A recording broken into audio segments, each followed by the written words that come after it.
உங்களுடைய ரட்சிப்பு உங்களுடைய பணத்தை காட்டிலும், உங்களுடைய வேலையை காட்டிலும், உங்களுடைய குடும்பத்தை காட்டிலும், உங்களுடைய ஹெல்த்தை காட்டிலும், உங்களுடைய ஜீவனை காட்டிலும் மிகப்பெரிய சொத்து.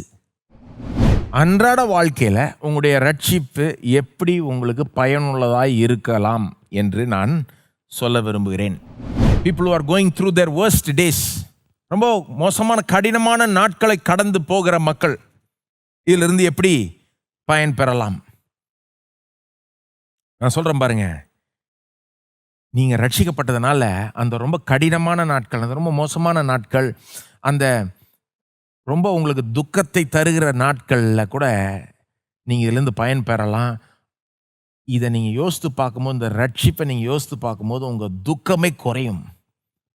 எவ்வளோ பெரிய இழப்பை இருந்தாலும் நான் சொல்கிறேன், ஒருவேளை பல காரியங்களை இழந்திருக்கலாம். நீங்கள் இந்த இழப்பின் மத்தியிலேயே, இந்த காலத்தின் மத்தியிலேயே உங்களுக்கு ஒரு பெரிய நம்பிக்கை வரும், பெரிய ஒரு நிச்சயம் வரும், பெரிய சமாதானம் உண்டாகும், பெரிய சந்தோஷம் உண்டாகும் உங்கள் ரட்சிப்பை தியானிச்சிங்கன்னா.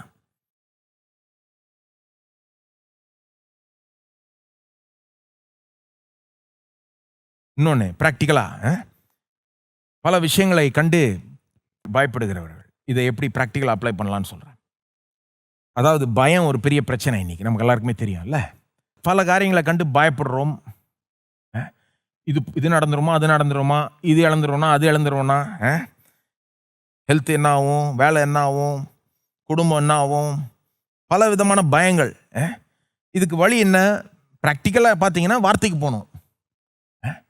இந்த பயத்தை எப்படி போக்குறது? ப்ராக்டிக்கலாக உங்கள் பயத்திலேருந்து விடுதலை வேணும்னா வார்த்தைக்கு போங்க, வார்த்தை உள்ள போகணும்.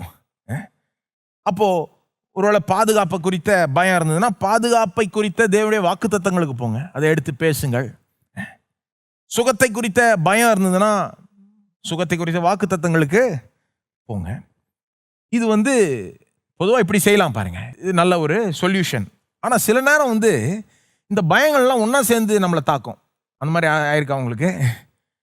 அதாவது எல்லா பயமும் ஒரே நேரத்தில் வந்து மோதும் பாருங்க.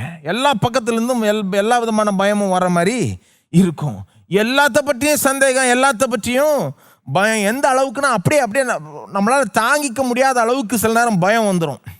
அல்லது சில நேரம் இப்படி நடக்கும், குறிப்பாக இதை பற்றி தான் பயம்னு கூட நீங்கள் சிலர் கேட்டிங்கன்னா ஏன் பயப்படுறீங்கன்னா அவங்களுக்கே தெரிய மாட்டேங்குது, சொல்ல முடிய மாட்டேங்குது. தெரிலங்க, ஏதோ ஒரே பயமாக இருக்குங்க அப்படின்வாங்க. பார்த்துருக்கீங்களா?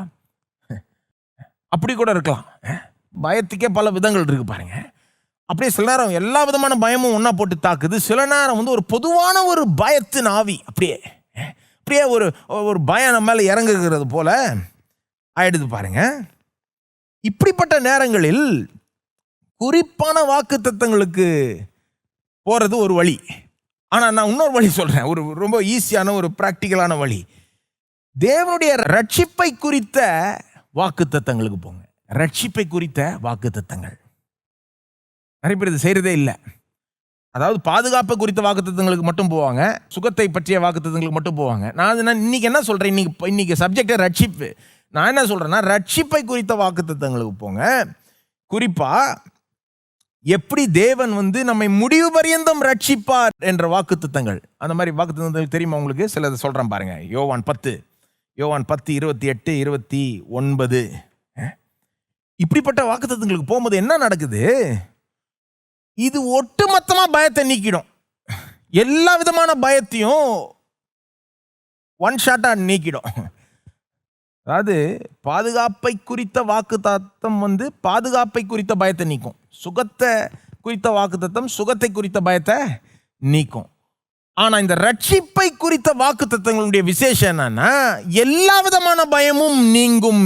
இதை நீங்கள் கவனிக்கும் போது யோவான் 10:28 நான் அவைகளுக்கு நித்திய ஜீவனை கொடுக்கிறேன். இயேசு பேசுகிறார். அவைகள் ஒரு காலம் கெட்டு போவதில்லை, ஒருவனும் அவைகளை என் கையிலிருந்து பறித்து கொள்வதும் இல்லை. எப்படி சொல்றார் பாருங்க. இயேசு சொல்றார், அதிகாரப்பூர்வமாக சொல்றார், நான் அவைகளுக்கு நித்திய ஜீவனை கொடுக்கிறேன்.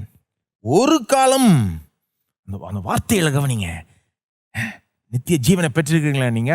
உங்களை பத்தி சொல்றாரு பாருங்க. அவைகள் ஒரு காலம் கெட்டு போவது இல்லை. ஒரு காலம் கெட்டு போவது இல்லை, ஒருவனும் அவைகளை என் கையிலிருந்து பறித்து கொள்வதும் இல்லை. அப்புறம் பாருங்க அடுத்த வசனம், அவைகளை எனக்கு தந்த என் பிதா எல்லாரிலும் பெரியவருமாய் இருக்கிறார், அவைகளை என் பிதாவின் கையிலிருந்து பறித்து கொள்ள ஒருவனாலும் கூடாது. என்ன சொல்றாரு? எப்பா நீங்களாம் என் கையில் இருக்கிறீங்கன்றார் இயேசு. நம்மளை பார்த்து இயேசு பேசுகிறார், வாக்குத்தத்தம் கொடுக்குறார், வாக்கு கொடுக்குறார். என் கையில் இருக்கிறீங்க, ஒரு காலம் கெட்டு போக மாட்டீங்க, ஒருவனும் என் கையிலிருந்து பறித்து கொள்ள முடியாது. எந்த பிசாசும் எந்த சக்தியும் உங்களுடைய என் கையிலிருந்து பறித்து கொள்ள முடியும். என் கையில் இருக்கிறீங்கன்னு இயேசு உங்களை பார்த்து சொல்லுகிறார். அதுக்கப்புறம் இன்னொரு நிச்சயம் கொடுக்குறாரு, என்ன காட்டிலும் என் பிதா பெரியவர் அப்படின்றாரு. அவருடைய கையிலிருந்து யாருமே பறித்து கொள்ள உங்களை கூடாது. அப்போ இப்படிப்பட்ட வாக்குத்தத்தத்தை வாசித்து தியானிக்கும் போது பாருங்க, எல்லா விதமான பயமும் போயிடும்.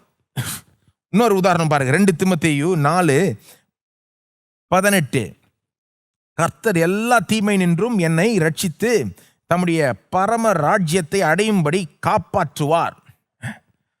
கர்த்தர் எல்லா தீமை நின்றும் என்னை ரட்சித்து, இந்த ரட்சிப்பை குறித்த வாக்குத்தத்தங்கள் எப்படிப்பட்டதுன்னா எல்லாத்தையும் கவர் பண்ணோம். கர்த்தர் எல்லா தீமை நின்றும் என்னை ரட்சித்து, அது என்ன வேணா இருக்கலாம். அப்போ எல்லா தீமை நின்றும் என்னை ரட்சித்து தம்முடைய பரம ராஜ்யத்தை அடையும்படி காப்பாற்றுவார். கடைசி வரைக்கும் பரம ராஜ்யம் அடையும்படி காப்பாற்றுவார். அவருக்கு சதா காலங்களிலும் மகிமை உண்டாவதாக, ஆமீன். இன்னொரு உதாரணம், எபிரேயர் 7:25. பிராக்டிக்கலா உங்க ரட்சிப்பிலிருந்து எப்படி பயன் அடையிறது பேசிக்கிட்டு இருக்கேன் பாருங்க. பயம் வரும்போது மற்ற வாக்குத்தத்தங்களுக்கெல்லாம் போறீங்க, அது மட்டும் இல்லை, இதுக்கு போங்கன்றேன். ஏன்னா இதனுடைய எஃபெக்ட் எப்பேற்பட்டதுன்னா எல்லா பயத்தையும் அடக்கக்கூடிய ஒரு எஃபெக்ட். எபிரேயர் 7:25, மேலும் தமது மூலமாய் தேவனிடத்தில் சேருகிறவர்களுக்காக வேண்டுதல் செய்யும்படிக்கு அவர் எப்பொழுதும் உயிரோடு இருக்கிறவர் ஆகியால் அவர்களை முற்றுமுடிய ரட்சிக்க வல்லவராயும் இருக்கிறார். இயேசு நம்மை முற்றுமுடிய ரட்சிக்க வல்லவராய் இருக்கிறார்னா அர்த்தம் என்ன? கடைசி வரைக்கும் ரட்சிக்க வல்லவராய் இருக்கிறார். குறிப்பா சொல்ல பாருங்க, இதுல இருந்து ரட்சிப்பா, அதுல இருந்து அப்படி சொல்ல, கடைசி வரைக்கும் முற்றுமுடிய ரட்சிக்க வல்லவராய் இருக்கிறார். பொதுவாக ஒரு கல் அடித்தா ஒரு மாங்காய் விழும், ஒரு கல் அடித்து 2 மாங்காய் விழுந்தா அது நல்லதுன்னு சொல்லுவோம். இது எப்படி இருக்குன்னா, இந்த ரட்சிப்பை குறித்த வாக்குத்தத்தங்கள் ஒரே கல்ல எல்லா மாங்காயும் விழுந்துரும், பயம் விழுந்துரும்ன்றாங்க. முற்றுமுடிய ரட்சிக்கிறார். அப்போ உங்க பயத்தை பார்த்து பேசுங்க, நான் இயேசுவை நம்புகிறேன், முற்றுமுடிய ரட்சிக்க வல்லவராய் இருக்கிறார்.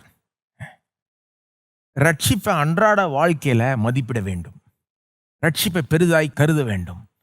உங்களுக்கு இருக்கிற மிகப்பெரிய சொத்து உங்களுடைய ரட்சிப்பு.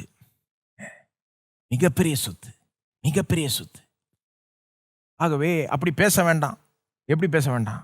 ரட்சிக்கப்பட்டங்க, அதெல்லாம் ஆயிடுச்சுங்க, ஆனா அங்கதான் எல்லா விஷயமும் இருக்குது, அதுல இருந்து தான் உங்களுக்கு எல்லா ஆசீர்வாதமும் வந்தது. அதுதான் இருக்கிறதுலே ஒரு பெரிய ஆசீர்வாதம், சொத்து.